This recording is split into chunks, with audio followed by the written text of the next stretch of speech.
ఇప్పుడు నిన్న కవిత మాట్లాడిన దాంట్లో కొన్ని వాస్తవాలు కూడా ఉన్నాయి.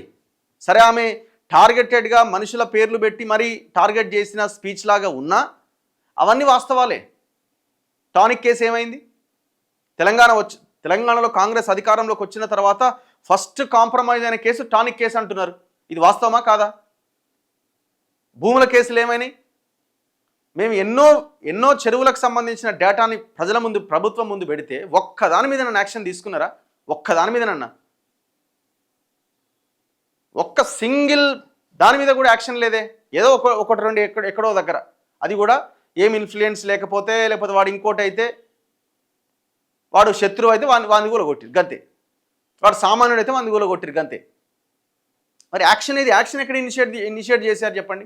భూముల విషయంలో మేము చాలా కుంభకోణాలు, రంజిత్ రెడ్డిది కాంప్రమైజ్ అయ్యారు మీరు, వంశీరామ్ బిల్డర్స్ది కాంప్రమైజ్ అయ్యారు మీరు, వర్టెక్స్ది కాంప్రమైజ్ అయ్యారు మీరు.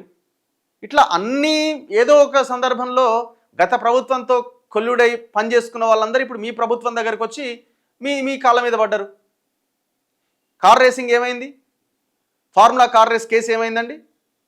2 వారాలు 3 వారాల్లో సీరియల్ ఎపిసోడ్ లాగా నడిపిరు, అయిపోయింది. వాడు గ్రీన్కు అనిల్ పోయి రేవంత్ రెడ్డిని కలిసిండు, 2 సార్లు 3 సార్లు కలిసిండని అంటున్నారు.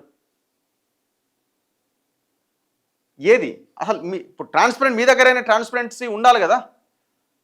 మీరే అంటున్నారు 1,00,000 కోట్లు అని.